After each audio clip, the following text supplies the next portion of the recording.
Վերադարձանք տաղավար եւ ասենք, որ տոները այսօր պաշտոնապես կավարտվեն, որովհետեւ վաղը հին նոր տարին է արդեն հունվարի 13-ին, ոմանց մոտ դրանք ստրեսային էին, ոմանք ստրեսի մեջ են, արդեն իսկ տոներից հետո, առհասարակ բոլոր տոներից, կապ չունի նոր տարի է թե ոչ, մի բան հաստատ է այս օրերին իդեալական, նախատոնական ու հետտոնական օրորյայի մասին մեզ շատ են հիշեցնում սոցցանցերը, իսկ տարեվերջին էլ հիշում ես ամփոփում էին տարին, թե ինչքան բան են հասցրել անել, իսկ մեր էկրանային ժամանակն ավելանում է մի քանի անգամ, որ մենք այդ ամենը թերթում ենք, նայում ենք, մեր տաղավարում է մեդիա հոգեբան Երևանի Պետական Համալսարանի դասախոս Աթենիկ Գրիգորյանը, խոսելու ենք տոնական սոցցանցային խառնաշփոթից, դրա դրական ու բացասական կողմերից։ Բարի լույս։ Եվ եկեք սկզբից կանք հասկանանք, թե առհասարակ ձմեռային մեդամաղձության մասին դա որքանով է իրական հոգեբանական երևույթ եւ որ ովքեր են առավել, որքանով է դա թելադրված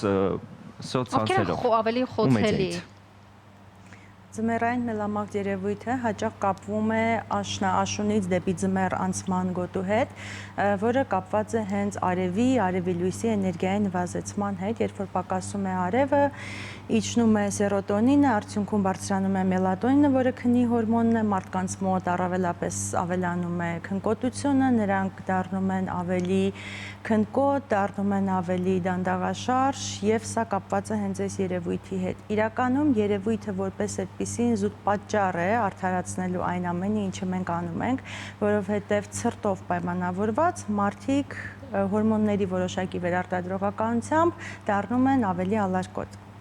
Այ ինչ գործնական խորհուրդներ կարող եք տալ, որ մի տեղից հայթայթենք սերոտոնին, ինչ որ էնդորֆին, որտեղից հայթայթենք այդ հորմոնը, ինչ անենք, որ դա մեր մեջ արտադրվի անկախ եղանակային պայմաններից։ Առաջին հերթին չապրել եղանակային կախվածությամբ, որովհետև կան մարդիկ, որոնք տեսնելով, որ դրսում ձյուն է կամ անձրև է կամ ուղղակի արև չկա, արդեն տրամադրության անկում են ունենում։ Նշանակում է մարդը պայմանավորում է իր տրամադրությունը եւ էներգիան օրվա կախված եղանակից, որը իրականում նախադրյալ չպիտի լինի, որովհետև մարդը եթե ունի մոտիվացիա, նա կարող է անել ցանկացած բան եւ իր տրամադրությունը պայմանավորել իր ներքին տրամադրությամբ, ոչ թե եղանակային պայմանավորվածությամբ։ Որքանով են էկրանային գովազդներն ու տոնական տեսանյութները, քանի որ ինչպես նշեցինք, հիմնականում տոնական շրջանում է լինում, ինչքան ազդում, ոնց են ազդում մարդկանց տրամադրության վրա։ Ու ոնց անել, որ չազդեն։ Իրականում նախատոնական գովազդները առաջացնում են հիմնականում դիֆիցիտ, արհեստական դիֆիցիտ, որը իրականում չկա եւ գոյություն չունի, որովհետեւ դիֆիցիտը իրականում չի գոռում եւ երբ մենք հանդիպում բախվում են գովազդների, որոնք ասում են շտապեք ձեռք բերել, քանի դեռ չի սպառվել, մնաց վերջինը շտապեք, դրա ժամանակը իրականում մարքետոլոգները չեն ունենում, որովհետեւ եթե ապրանքը կամ ծառայությունը ունենում է դիֆիցիտ, այն սպառվում է անհավանական արագությամբ եւ մարդիկ չկարողանալով կողմնորոշվել, որ իրականում արհեստական դիֆիցիտի մասին է խոսքը, կատարում են առավելապես էմոցիոնալ գնումներ, ռացիոնալ գնումների փոխարեն։ Արդյունքում մենք ունենում ենք նախատոնական աժիոտաժ եւ այնպիսի աժիոտաժ, որը ժամային որևէ սահմանափակում չունի, որովհետեւ օրինակ նախատոնական օրերին բոլոր սուպերմարկետներում հերթերն անծայրածիր էին։ Մարդիկ իրեն ժամանակը վատնում էին հերթ կանգնելով մի վայրում, որը ապրանքի սպառում իրականում չեր ունենալու, որովհետև թե տոնական օրերին են սուպերմարկետներն աշխատում եւ թե հետտոնական օրերին։ Եվ սրանով պայմանավորված մարդկանց մոտ էմոցիոնալ շարժը եւ արձագանքը շատ ակտիվ է գրանցվում։ Տեսեք, նշեցիք, որ եղանակի հետ տրամադրությունը չկապենք, կան մարդիկ, որոնց համար անպամած ձյուն եղան, երբ որ ձյուն է տեղում, անձրև է տեղում, նրանք ավելի են դրանից ուրախանում, չենք կապում ընդհանրապես եղանակի հետ, այլ խորհուրդներ կան, որ մեր տրամադրությունը մենք փորձենք բարձրացնել, կլինի հագուստ ընտրելու միջոցով, ինչ-որ սիրելի սուրճ խմելու միջոցով, այսպիսի ինչ խորհուրդներ կարող ենք տալ հեռուստադիտողին։ Կամ օրինակ լավ ֆիլմ նայելու։ Այո, ինչու ոչ։ Այո, կախված թե մարդը որ տեսակին է պատկանում, օրինակ մարդը ինտրովերտ է թե էքստրովերտ է։ Ինտրովերտներին առավելապես խորհուրդ է տրվում հաճելի ժամանակ անցկացնել, թեկուզ ինքն իր հետ, գնալ կինո կինոթատրոն, գնալ սրճարան կամ դիտել ձեր նշած հաճելի եւ գեղեցիկ ֆիլմերը։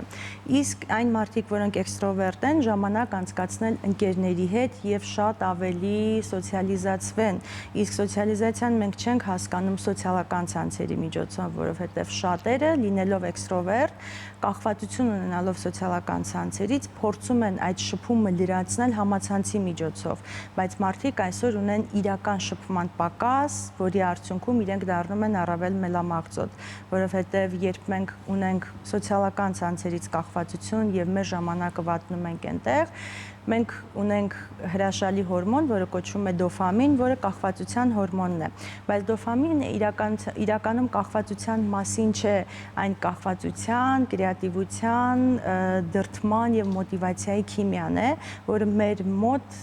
հիանալիորեն առաջացնում են եւ ստիպում են արտադրել մարքետոլոգները, որովհետեւ ցանկացած իր, ցանկացած ապրանք, ցանկացած գործառույթ, որը մարդը գնելու կամ ձեռք բերելու ճանապարհին է, իր օրգանիզմում արտադրվում է խելահեղ քանակությամբ դոֆամին, որը ստիպում է եւ դրդում է նրան գործողության, եւ հենց մենք ձեռք ենք բերում տվյալ ապրանքը եւ այն արդեն դառնում է մերը, դոֆամինը դադարում է գոյություն ունենալ եւ սոցիալական ցանցերը հիանալի օգտագործում են այս երևույթը արտադրելով մեր օրգանիզմում անհավանական քանակությամբ դոֆամին։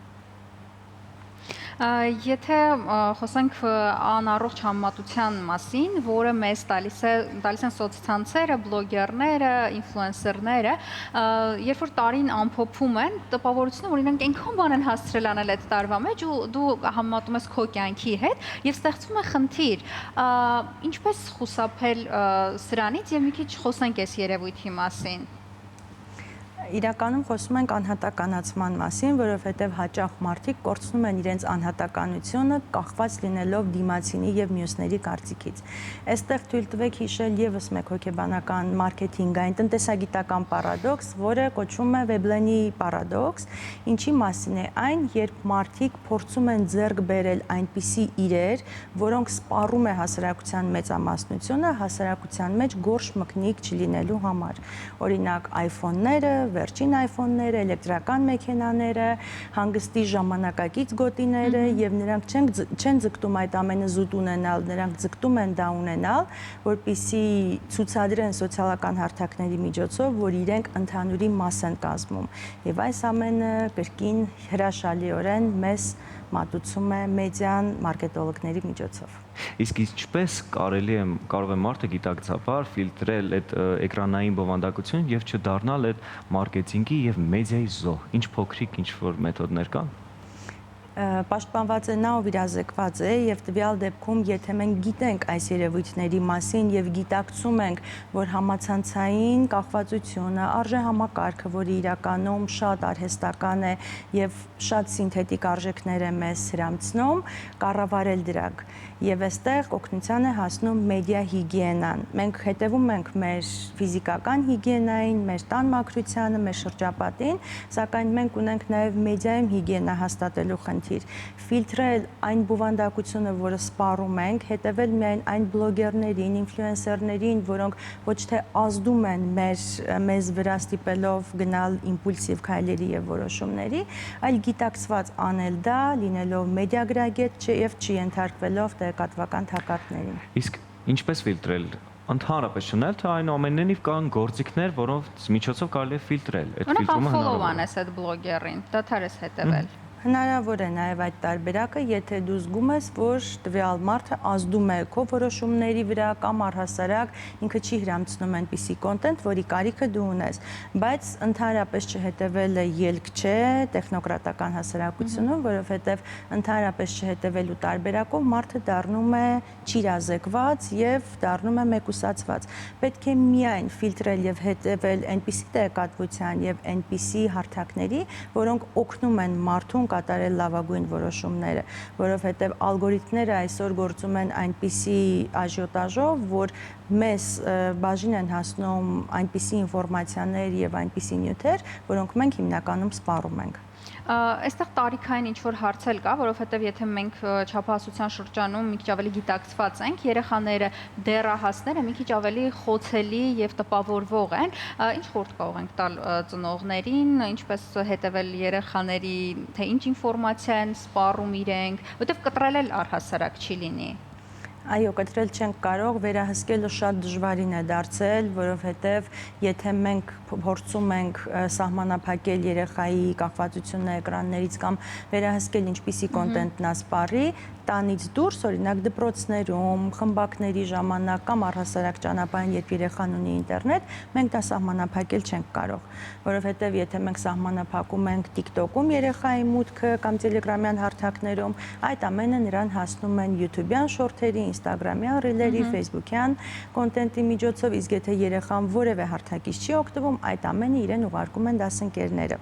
Արդյունքում ծնողը պետք է երեխային բացատրի, ինչի հետ երեխան գործ ունի, որովհետև մենք ունենք այսօր բլոգերներ, որոնք ունեն որոշակի արտադրանքներ գովազդելու հմտություններ եւ դրանց սպառողը մեծ մասամբ հենց երեխաներն են, որովհետև նրանք տեսնում են ինչպես են իրենց դասընկերները օգտագործում եւ սպառում, օրինակ վերջերս Kinder ապրանքանիշի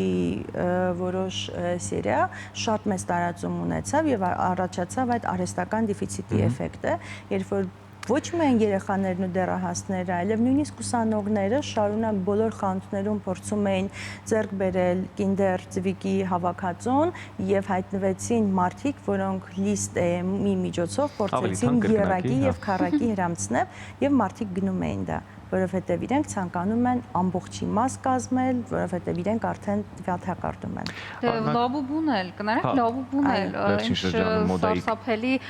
սենց բում բարձրացրեց, հենց այդ էլ սոցցանցերի ազդեցությունից էր։ Ես որ նայում եմ, թե ինչքան շատ են գնում, հատկապես այս տոնական շրջանում այդ խաղալիքը, դա սենց ակտիվ հետևը, սարսափելի էր ուղղակի։ Երբ որ մենք տեսնում ենք ինչի մասին են եւ հասկանում ենք, երեխաները չեն հասկանում, որովհետև իրենց փաթեթավորմամբ է հրամցվում։ Նույն օրինակը կարելի է բերել շատերի շատ սիրած ֆիլմի մասին, Մենակ տանը։ Ինչի մասին է այս ֆիլմը? Իրականում վախենալու ֆիլմ է, երբ երեխան տանը մենակ է եւ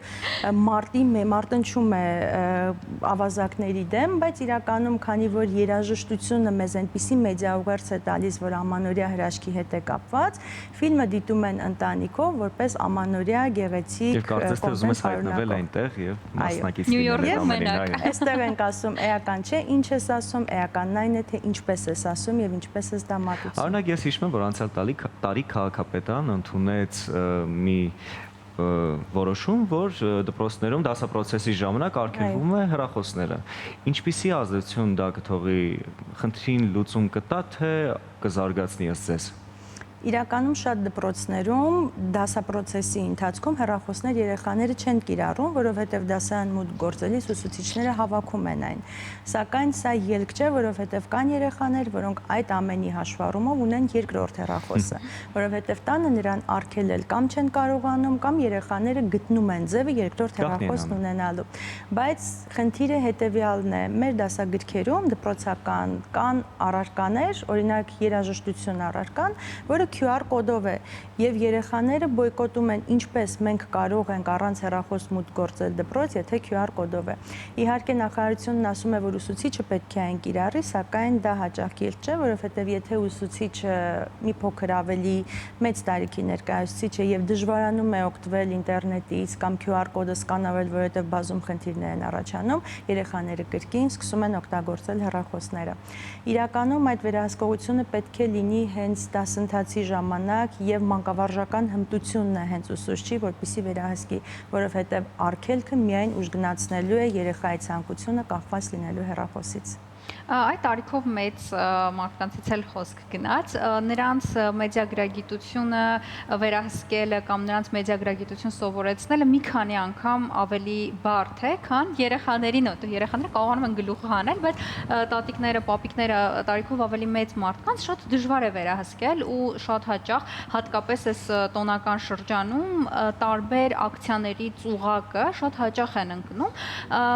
Այս ինչ որ լուծման տարբերակ ունի, որտեղ չենք կարող այդ մարդկանց ասել մի օգտվեք սոցցանցերից, բայց ինչքան տվյալ կա, անկեղծ տալիս են, որ տեսնում եք ինչքան հեռախոսի համարներ գրված այդ հրապարակման տակ, սարսափելի է ուղղակի։ Այո։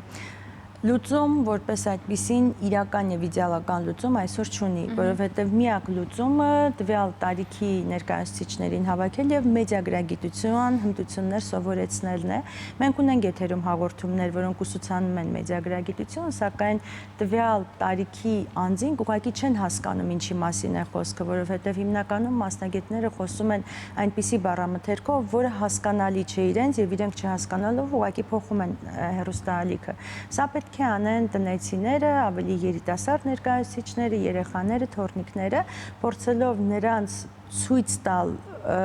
ելքը եւ ուղիները այդ ամենից օգտվելու, բայց այնուամենայնիվ ճիշտ է, այո, մեծ տարիքի, միջինից բարձր տարիքի ներկայացուցիչների մեդիագրագիտության մակարդակը անհավանական ցածր է։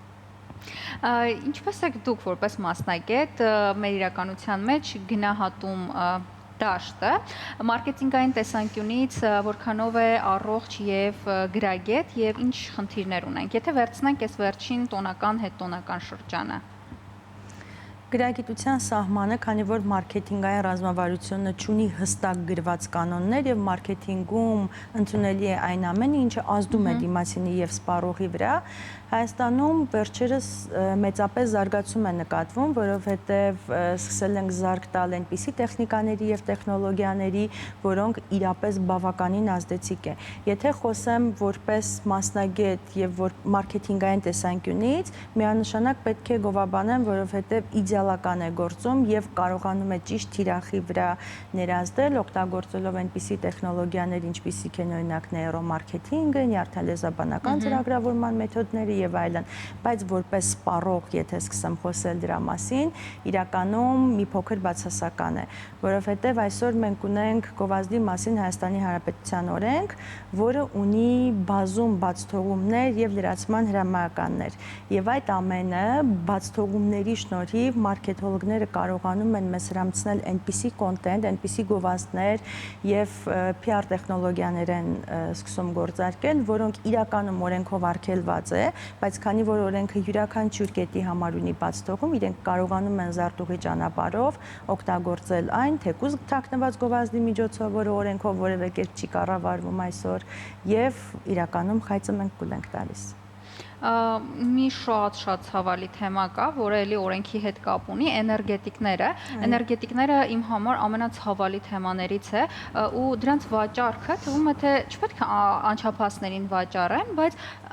յուրաքանչյուր, եթե ոչ ամեն երկրորդ անչափահասի ձեռքը, ապա ամեն երրորդ անչափահասի ձեռքը մենք տեսնում ենք էներգետիկներ ու ավելի ցավալի է, որ այս վերջում էներգետիկները գովազդում էին։ Ես իհարկե բողոքարկեցի, դա այդ նյութը ուղարկեցի ու էլի սոցցանցերում ինֆլուենսերների կողմից TikTok-յան հարթակում գովազդում էր։ Ես TikTok-ում տեսա ցավալիորեն եւ ոչ միայն, օրենքը ունի կարգավորում թե ոչ այս մասով։ Այդ մասով չունի, ընդհանրական է առավել օրենքը եւ այդ էներգետիկների վաճառքը աճեց ճիշտ են հատվածում, երբ մեր բլոգերներից մեկը սկսեց Երևան բերել իր չեներգետիկը, հենց չեներգետիկ վերտառությամբ, իրականում մեր ենթագիտակցությունը ժխտական նախածանցներ չի հասկանում, երբ որ երեխան լսում է չեներգետիկ, ինքը սկսում է հետաքրքրվել ինչ է էներգետիկը, արդյունքում երեխաները դառնում են էներգետիկների սպառող, այո։ Սա իրապես ցավալի թեմա էներգետիկների հետ կապված, բայց մենք վստահաբար առանձին թեմա կունենանք, կհյուրընկալենք ձեզ եւ իրազեկման այսպես փոքր նյութ կարող ենք զրուցել, հեռուստադիտողն էլ իրազեկել, թե ինչքան վնասակար է էներգետիկը։ Ձեզ շնորհակալություն ենք հայտնում։ Շնորհակալ եմ ես նույնպես։ Շնորհակալություն։ Իսկ այժմ մեր եթերում գովազդ է։